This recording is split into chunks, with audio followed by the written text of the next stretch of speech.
곳곳에 공실대란이라. 어떤 부동산을 말할까요? 바로 지식산업센터에 대한 이야기입니다. 전년 대비 지식산업센터의 공급 증가율이 12.6%나 늘어났습니다. 그런데 여러분 알다시피 요즘 금리 때문에 집도 안 사는 판이잖아요. 그죠? 오피스텔도 안 사는 판이고요. 예, 이게 거래가 거의 절벽이다 이렇게 이야기할 만큼 묶여 있습니다. 그런데 지식산업센터는 공급이 늘어나고 있습니다. 지식산업센터라는 게 여러분 이 아파트형 공장을 말합니다. 제가 지금 방송하는 이것도 지식산업센터입니다. 예, 지식산업센터는 예, 이게 대출도 많이 해주고요. 또 여기에 대한 혜택도 여러 가지가 있습니다. 아무래도 예, 이게 창업을 더 우선시하는 그런 문화가 굉장히 많이 펼쳐졌을 때 지식산업센터를 여기저기 허가를 해줬기 때문에 지금 그만큼 예, 지식산업센터가 많아졌다는 거예요. 문제는 여러분 12.6%가 늘어났다는 것. 이것은요 어떻게 생각하면 금리는 지금 여러분 알다시피 금리가 대출금리가 장난 아니잖아요. 그런데 공급이 12.6% 늘어나? 그러면 가격은 어떻게 될까요? 떨어지죠. 당연히 떨어집니다. 보시는 것처럼 말입니다. 2022년 1월에 1309곳이었습니다. 그런데 2023년 1월은요 1474곳입니다. 정확히 12.6%가 늘어났습니다. 이게 엄청 늘어났죠. 예, 2021년 1월에는 1219곳이었거든요. 거기에 비하면 지금 엄청나게 늘어났습니다. 왜 이렇게 늘어났을까요? 이게 여러분 예, 문재인 정부 당시에 규제를 하니까 부동산은 사서 돈은 벌어야 되겠고 이게 풍선 효과가 일어났던 겁니다. 그래서 지식산업센터는 대출도 많이 해주고 여러 가지 혜택도 있으니까 너도 나도 지식산업센터에 투자하기 시작했죠. 이게 사실 지식산업센터는 사업을 할 사람들이 들어가야 되거든요. 예, 뭐 스타트업을 하든 벤처기업을 하든 이런 사람들이 들어가야 되는데 그게 아니라 개인이 막 10개씩 20개씩 사서 말입니다. 이게 스타트업이나 혹은 저같이 자영업자나 이런 사람들한테 이게 쉽게 말하면 임대를 줍니다. 그런데 여기에 문제가 생긴 거예요. 이게 워낙 많이 말입니다. 대출금리가 올라가니까요.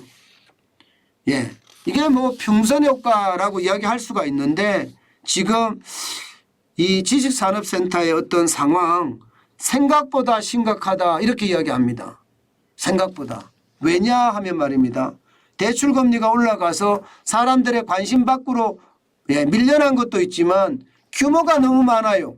2021년에서부터 2020 지금 3년 1월까지를 보면 165곳이 지금 쉽게 말하면 뭐 승인을 받았거나 건축 중인 단지거든요. 그러면 어떻게 될까요? 시장은요 대출금리에 영향을 받을 수밖에 없고 분양을 받을 수밖에 없는데 이 분양시장에 들어가 보면 진짜 놀랄 노짜입니다. 마피는 기본입니다. 예, 마이너스 물건이 아니면 아예 문의조차 없다고 이야기할 정도로 지식산업센터의 상황은 굉장히 어려워지고 있습니다. 여러분도 알다시피 공급 과잉이 이만큼 되면 지식산업센터의 어떤 상황 굉장히 많이 떨어지거든요. 제가 이것은요 제가 실제 임장을 하고 있습니다. 저는 제 방송국이 사실 이게 보증금에다가 월세를 하면 장난이 아니에요. 월세가 지금 부가세 합쳐서 308만 원이 나갑니다. 308만 원이면 적지 않잖아요. 예. 그래서 저는 이 기회가 어떻게 생각하면 유튜브 방송국을 내 건물에서 할 수 있는 기회가 생길 수도 있다. 이런 생각에 제가 실제 임장을 합니다. 주말마다 곳곳을 돌아다닙니다. 그런데 이 분양가를 보니까요. 아이고 무서워요. 분양가가 말입니다. 지금 생각하면 많이 떨어지는 와중이니까 야, 저런 분양가는 누가 들어갈까 그렇게 생각하는 사람들이 많거든요. 평당 분양가가 2천만 원 넘어가는 데가 굉장히 많습니다.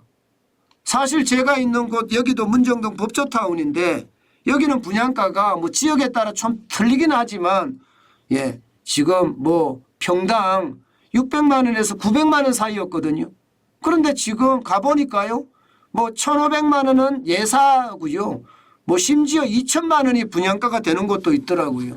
그 분양될까요? 분양되기 저는 어려워 보인다고 봅니다. 결국 지금 있는 지식산업센터도 저는 많이 떨어질 거라고 생각을 하거든요. 저는 그래서 천천히 시장을 둘러보면서 말입니다. 마이너스 물건들 중에서 가장 싼 거, 저는 들어가겠다 그런 생각을 하거든요. 중요한 것은 여러분, 중요한 것은 제가 지식산업센터를 만약에 산다고 하더라도요. 반드시 역세권으로 갈 거예요. 반드시 역세권으로. 그리고 역하고 지하철역과 굉장히 가까운 곳에다가 저는 사무실을 마련하려고 생각을 합니다. 그래야지만이요. 이게 미래 가치가 생기거든요. 지금 제가 있는 이 문정동 법조타운은 마이너스로 내려가지는 않았습니다. 한때 평당 2,500만 원까지 올라갔었거든요. 뭐 2,600, 2,700까지도 올라갔습니다. 그런데 지금은요. 금매가 2,100만 원까지 떨어졌습니다. 2,100만 원까지. 아마 제가 봐서는 더 떨어질 거라고 생각이 들거든요.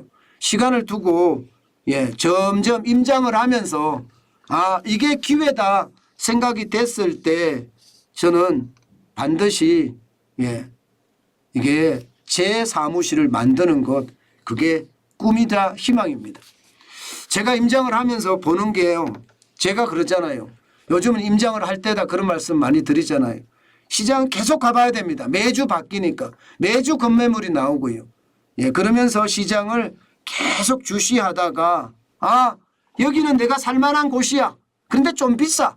그렇다고 하더라도 내가 이 정도면 괜찮아. 역세권에 이 정도 아주 가까이 있는 역세권이다. 이러면 살 수도 있는 겁니다. 조금 비싸다고 하더라도 말입니다.